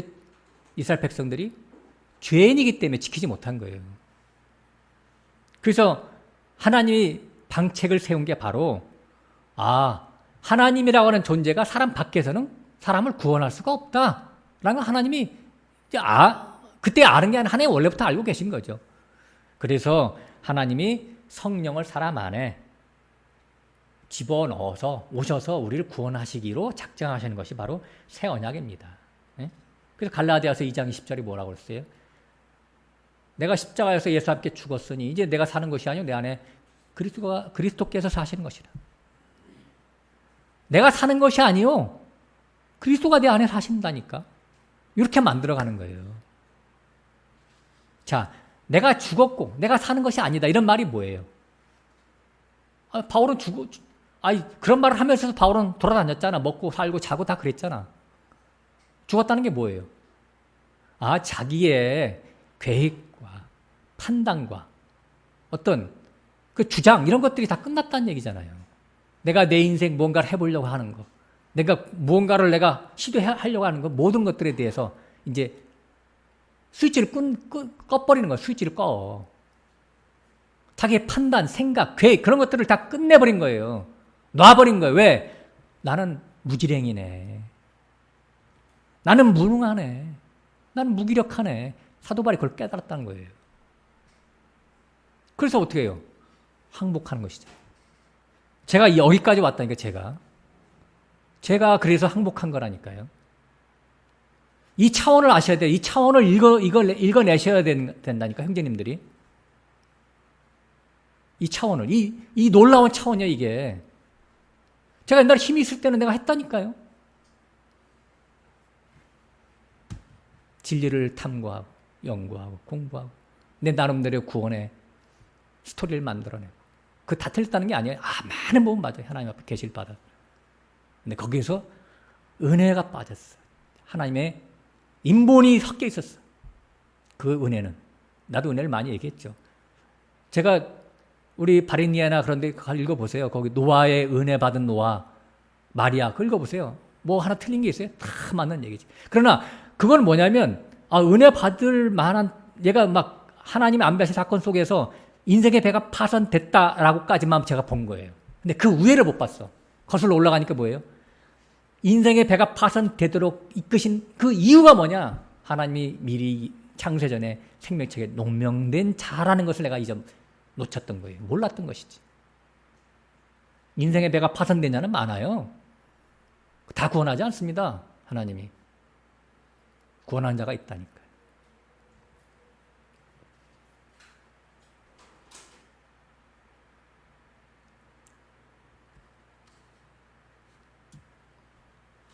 이거 시간이 많이 가는데 이거. 오늘 좀 길게 할게요. 한 10분 정도, 15분 정도 하겠습니다. 제 얘기 잠깐만 할게요. 저는 있잖아요. 저는 목사가 된다는 걸 상상도 못했어요. 상상도 안 했고, 전 물론 모태신앙이지만, 쭉 어머니가 뭐 권사님이고 계속 기도하시는 분이고, 많은 교회를 이렇게 목회자들을 막 기도로 길러냈다고 하시고, 제가 그런 걸 들으면서 자라났어요. 근데 저는요, 이 세상에 태어날 자가 아니에요, 원래. 4남매 중에서 막내인데, 원래 제 위에 형이 2살 터울이 형이 있었어요. 근데 형이 죽었어요. 근데 우리 어머니가 우리 아버지를 그 폐병에 걸렸는데 10년 동안 케어하셨어요. 그리고 시골에 농사가 꽤 있었어요. 중산층 정도 돼요. 그 논이고 밭이고요. 그거 케어하냐고 엄마가 혼자서요. 물론 이제 그 일꾼들 뭐 그때마다 사오면서 했겠지만 그 농사질이야, 4남매 기르랴, 그 남편 그 폐병 수발하랴. 지치고 지쳤어요. 근데 그 갓난아이 2살짜리가 있었어요. 우리 형이죠. 근데 죽었어요.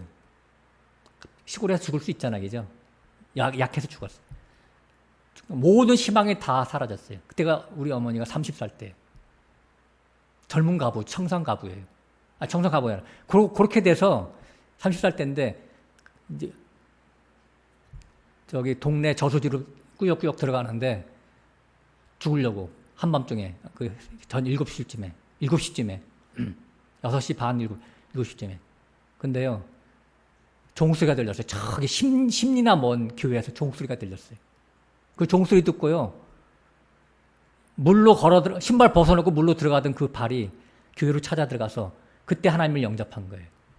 그러고 나서 2년 있다가 내가 태어났고, 내가 태어나서 1년 있다가 우리 아버지가 소천하셨어요. 기도하시다가.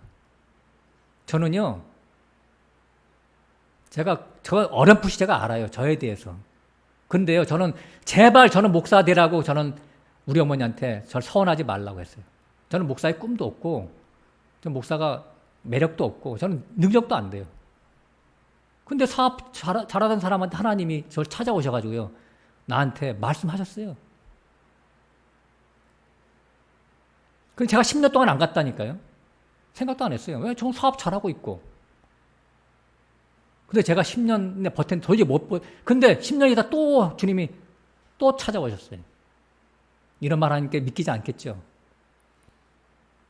제가 그래서 두 손 놓고 간 겁니다. 신학교. 그래서 저는 있잖아요. 배짱이 있어요. 하나님이 나에게 말씀을 열어주신다. 라는 항상 그런 생각을 갖고 있어요. 내가 하는 게 아니다. 왜? 저는 말씀을 보면요. 행간에서 이렇게 하나님의 뜻이 막 읽혀지니까, 제가. 그러나 제가 완전한 자가 아니죠. 제가 안전한 자가 아니에요. 저도 나름대로 뭐 교만도 있고 막 제 특성이 있을 거 아니에요. 죄가 있고.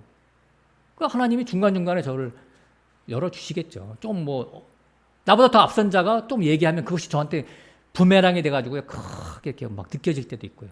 힌트 조금만 주면 저는 막 열릴 것도 있고 여러 가지가 있어요. 아무튼. 저에 대해서 좀 잠깐 얘기를 한 거예요. 제가 이번에 은혜 이 구원에 대해서 제가 깨달은 건요. 전적으로 하나님의 은혜고 이것은 제가 여태까지 갖고 있었던 그 마지막 퍼즐이 저는 완전히 맞춰졌다. 저는 이렇게 확증을 합니다. 그 제가 이렇게 자신 있게 까발리는 거예요. 저 자신을. 제가 내세울 게 뭐 있어요? 여기 뭐 식구나 많습니까? 저는 언제든지 보따리 쌀 준비 다 돼 있습니다. 하나님이 허락하실 때까지만 저는 하는 거예요.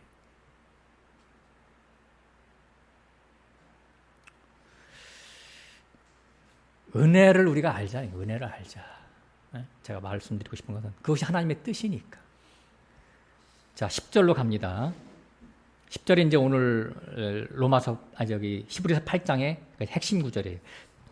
주께서 가라사대 때 그날 이후에 내가 이스라엘 집으로 세울 언약은 이것이니 내 법을 저희 생각에 두고 저희 마음에 이것을 기록하리라. 나는 저희에게 하나님이 되고 저희는 내게 백성이 되리라. 그날 이후에 그는 성령을 받았을 때래요. 성령을 받으면 성령 받는 사람에게 이런 일이 이루어진다는 얘기예요. 요한복음 14장에 보면 똑같은 말이 나와 있죠. 그날에는 성령을 받으면 내가 갔다가 다시 오는 그날에는 성령으로 오신다는 얘기죠. 주님이. 그러면 그날에는 아버지가 내 안에 내가 아버지 안에 너희가 내 안에 있으리라. 삼일체가 형성된단 말이에요. 임마누엘이 성령이. 대단하죠. 예. 그러니까 옛 언약이라고 하는 것은 하나님이 밖에 계셨을 때고 새 언약은 뭐예요? 하나님이 사람 안에 오시는 거예요. 이것이 옛 언약과 새 언약의 차이예요. 내 안에 오셔서 나를 장악하시는 거예요. 나를. 내 지정의가 하나님께 포로되는 거예요. 그러면 이때부터는 말이죠. 내가 내 구원을 위해서 아무것도 할 수 없다는 것을 깨닫게 돼요. 저절로 믿음으로 내 안에서 그분이 새겨주시는 거니까. 그냥 하나님이 끌고 가시는구나 나를. 그런 걸 깨닫게 돼요. 깨닫게 됩니다. 그러니까 나 자신은 해방감을 느끼고 제가 요새 그랬잖아요. 내가 구름 위에 올라가 있는 것 같다. 붕붕 떠다니는 것 같다. 행복하다. 그렇게 했잖아요. 그죠? 로마서 4장에 그렇게 써 있잖아요. 아브라함의 구원에 대해서 얘기하면서도 그 다윗이 자기 죄사함에 대해서 그거 써놨잖아요. 그 죄가 주께서 그 죄를 인정치 아니하시는 자의 행복에 대하여 이렇게 써 있잖아요. 네? 주께서 그 죄를 인정치 아니하는 자가 있다라고 하는 거예요. 네? 다 죄를 지는데 똑같이 죄를 졌는데 죄를 인정치 않는 자가 있대요. 그 자가 얼마나 행복하겠어요. 그게 바로 다윗 자신이래요. 그게 바로 다윗의 조상이었던 아브라함이었다. 그게 바로 우리란 말이에요. 행복하단 말이에요. 행복하다. 죄를 져도 죄로 인정치 않는 자들. 예? 뭔가 틀리잖아. 다른 사람들하고. 롯이 바로 그래요. 롯이. 대박 맞은 자. 내 안에 오신 그 말씀이 다 하시는 거예요. 그래서 에스겔서 47장에 보면 성전 문지방에서 물이 흘러나오는데 발목에도 차고 무릎에도 차고 허리에도 차고 나중에 가슴까지도 차잖아요. 그죠? 그러면 물이 발목에 찼을 때는 자기 마음대로 뭐 여기도 다니고 저기도 다녀. 근데 가슴까지 차면 내가 다닐 수 있다 없다? 못 다녀. 물이 이끄는 대로 가는 거예요. 물이 이끄는 대로. 은혜가 이끄는 대로 가는 거예요. 자기 자신은 다 두 손 놓고 붕붕 떠 있는 거야. 그냥. 물이 나를 이끌어 가는 거예요. 그러니까 중요한 게 뭐냐? 여러분 진리 말씀을 많이 들으셔야 돼요. 아구까지 물을 채워라. 돌 항아리 6가지. 떠다 줘야지. 떠다 줄 때까지. 자, 11절에 갑니다. 또 각각 자기 나라 사람과 각각 자기 형제를 가르쳐 이르기를 주를 알라 하지 아니할 것은 저희가 작은 자로부터 큰 자까지 다 나를 아미니라. 큰 자는 말씀을 가르치는 자, 작은 자는 말씀을 듣는 자. 모두 한 성령의 인도하심을 받기 때문에 연합하는 거죠. 네. 요한복음 14장 16절에는 그렇게 써 있어요. 진리 성령이 오시면 그가 너희에게 모든 것을 가르치시고 내가 말한 모든 것을 생각나게 하리라. 그러니까 안에 오신 성령께서 우리 자신들을 압류해서 알게 하고 인생을 이끌어 가신다는 얘기겠죠. 성령이 내 안에 오셔야 사람을 구원할 수가 있죠. 네? 그래서 예수님이 그랬잖아요. 내가 가는 것이 너에게 유익한 거야. 왜? 갔다가 다시 올 거니까. 그러니까 예수님이 십자가 사건은요, 죄사함보다도 사실은 성령으로 되셔서 우리 안에 오시려고 하는 그 목적이 더 큰 거예요. 하나님이 밖에 있으면 나의 구원을 온전히 이루어갈 수 없으니까 내 안에 오시려고. 내 안에 오시려면 어떻게 해? 나의 죄가 먼저 해결이 돼야 되니까 죄사함이 이루어지고 그 성령께서 자기 백성에게 우리에게 오시려고 하시는 거죠. 그래서 우리를 이끌어 가시려고 하는 거예요. 온전케. 예? 그래서 누가복음 15장에 보면 그 세 가지 내용이 중첩돼서 나오잖아요. 잃어버린 양 찾는 얘기, 그 드라크마, 은전이죠. 드라크마 10개 중에서 하나 잊어버렸는데 찾는 얘기. 그리고 탕자가 밖에 집 나갔다가 돌아오는 얘기죠. 자, 잃어버린 양이라고 하는 것은 뭐예요? 잃어버렸다는 게 뭐예요? 원래 소속이 있었다는 얘기잖아요. 그죠? 그걸 잘 생각하셔야 돼요. 우리가 이제는. 소속이 있었어. 제가 한번 질문 드려봅니다. 그러면 언제 하나님께 소속이 되었다는 것이죠? 첫 번째 질문. 두 번째 질문은 언제 잃어버렸다는 것이죠? 이런 것들 좀 집에서 좀 묵상 좀 하세요. 네? 집에서 가만히 멍하니 뭐 일만 하지 마시고 우리 도대체 뭐 때문에 살아가는 겁니까? 네? 일주일 내내 뭐 하면서 지내세요?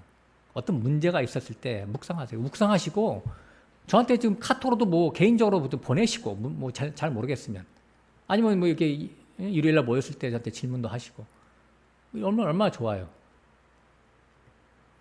일반 세상 목사들한테 질문할 수 있어요? 질문하면 답변이나 합니까? 또 질문도 싫어해. 네? 질문도 싫어해. 많이 알면 뭐해? 이단에 빠져. 너 조심해. 경고해. 옐로우 카드. 야, 우리 같은 교회 없어, 세상에. 제가 해답을 드립니다. 정답을 드린다고 하는 거예요. 정답은 각자 마음에 공감하시면 정답이 될 것이고 해답은 창세전 어린 양의 생명책에 농명될 때 이것이 넌 내 아들이야. 이때 소속되는 거예요. 소속되는 거예요. 그리고 역사 가운데서 출생하는 거 이것이 잃어버린 거예요. 그러니까 예수가 오셨죠? 자기 백성을 찾으려고. 예수라는 이름 자체가 마태복음 1장에 그렇잖아요. 자기 백성을 저희 죄 가운데서 구원할 자 이렇게 나오잖아요. 네. 예수라는 말이 우리가 원어로 공부할 때 여호와가 구원이다 라는 말이죠. 예수가 구원이라는 뜻이죠. 여호와가 구원이다. 그 요한복음 6장 44절에 아버지께서 내게 보내지 아니한 자는 아무라도 내게 올 수 없다 그런 말 하잖아요. 예수님이. 그러니까 아버지가 보낸 자만 예수를 믿게 돼 있다라고 하는 거예요. 이거 이해하셔야 돼요. 아버지가 보낸 자가 뭐예요? 아버지의 의중 가운데서 창세전에 농명된 자. 그게 아니면 다른 무슨 해석이 가능하겠어요? 여기서. 가능하지 않아요. 한번 해석해 보세요.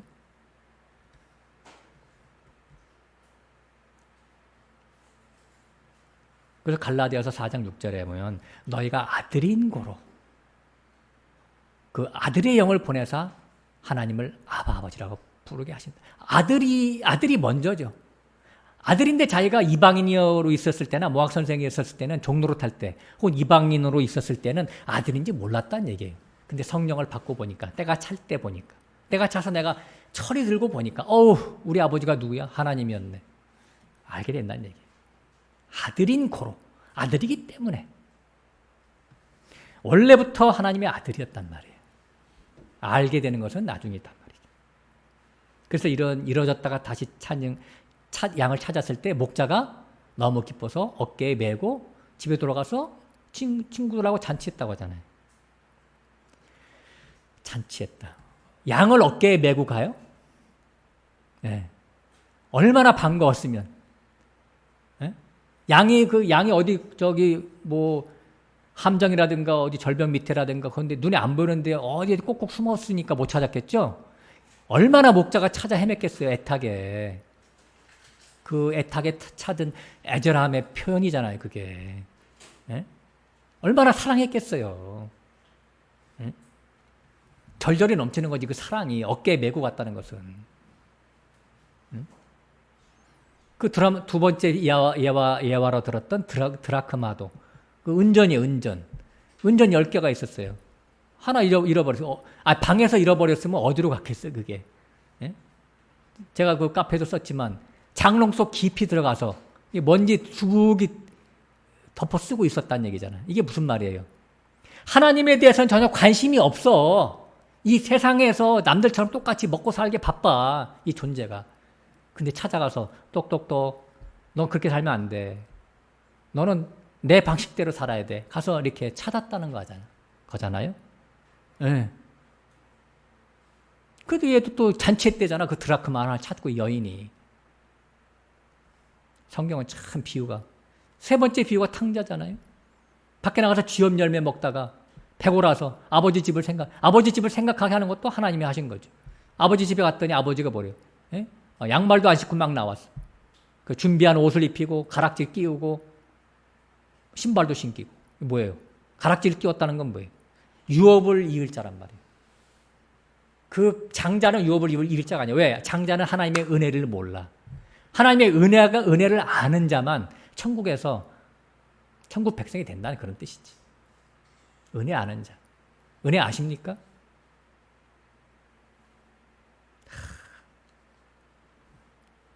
이렇게 잃었다가 찾아진 자들의 특징이 뭐예요? 지옥을 경험했다가 해방과 자유를 맛본 자들이잖아요. 그러니까 뭐예요? 은혜를 아는 자지, 은혜를 아는 자. 그래서 집에서 돌아온 탕자의 삶은 어떻겠어요? 자신을 받아준 그 아버지의 은혜에 잠겨서 평생 감사와 찬양으로 살게 됐겠죠. 이런 자들이 바로 히브리서 11장에 나오는 믿음의 선진들이에요. 예? 그 나중에 다 순교자의 자리까지 가는 거잖아요. 12절 봅니다. 내가 저의 불의를 긍휼히 여기고 저의 죄를 다시 기억지 아니하리라. 야, 그렇죠. 여기도 영원한 속죄에 대해서 얘기 나왔잖아요. 그죠? 예수 그리스도의 피로 단번 속죄. 나의 모든 죄를 용서하신 후, 근데 나는 죄를 짓는다 안 짓는다? 예전보다는 안 짓지만 그래도 찔끔찔끔 죄를 져. 왜? 육신이라고 하는 존재는 그렇단 말이에요. 우리 육신은. 오라나는 공고한 자로다. 근데 예수님이 뭐라 그래요? 그 최후의 만찬에서 발을 씻어주시면서 베드로한테 한 번 목욕한 자는 온몸이 깨끗하니라 그러잖아요. 그죠? 온몸이 깨끗하니라. 너는 영원한 속죄를 얻었어. 그런데 발은 씻어야 돼. 왜? 발은 이제 이리저리 살다 보면 먼지 묻잖아. 먼지는 닦아야 돼.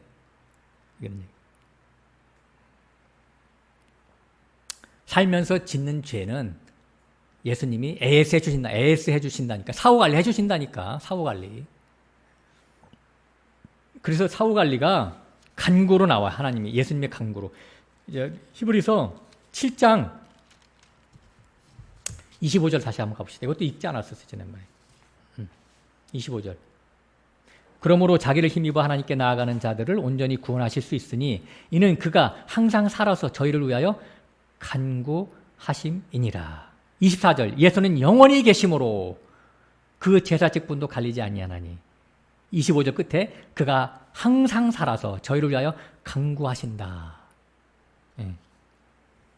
간구라는 말이요, 원어로 찾아보니까요, 우리는 그냥 하나님께 뭐 간절히 뭐 바짓가랑이 붙잡고 떼쓴다 그런 뜻으로 해석되는데 그게 아니고 협의한다, 협의. 뭐 호소한다 그런 뜻을 갖고 있어요. 그러니까 변호사처럼 증거를 대면서 하나님 앞에 떳떳이 얘기하는 거예요, 당당하게. 아버지, 예? 내가 저놈 때문에 피 흘려 죽었지 않습니까? 그거 생각하세요. 내 피 생각하세요. 제 죄 보지 말고, 저놈 죄 보지 말고 내 피 생각하세요. 그러면 하나님이 예수님 피 보고 마음이 돌이키시는 거예요. 그게 간구야. 협의하시는 거예요, 협의. 이것을 발 씻음으로 증거, 발 씻겨지. 내가 너를 발을 씻겨주지 않으면 너는 영원히 나와 관계가 없어. 그죠? 발을 씻겨주시는 게 뭐예요? 지금 여기 보니까 간구하시는 거예요. 간구. 우리는 내가 죄를 지으면 또 주님 앞에 또 가서 아버지 나 죄 졌어요. 어떡하죠?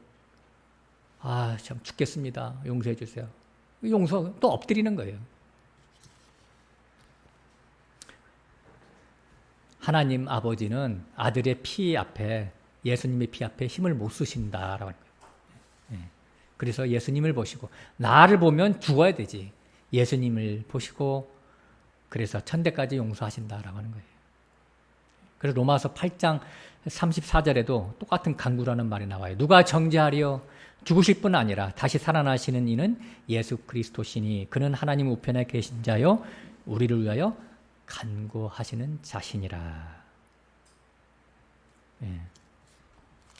히브리서 8장 13절 읽고 마치겠습니다. 새 언약이라 말씀하셨음에 첫 것은 낡아지게 하신 것이니 낡아지고 쇠하는 것은 없어져 가는 것이니라. 옛 언약은 모형이니까, 그림자니까 없어져 가야 되고, 새 언약은 실제니까 있어야 되죠. 옛 언약과 새 언약의 차이가 뭐예요? 오늘 말씀의 핵심. 옛 언약은 내 밖에서 역사하신 하나님. 그러니까 아무리 추상 같은 명령을 해도 사람이 지킬 수가 없어.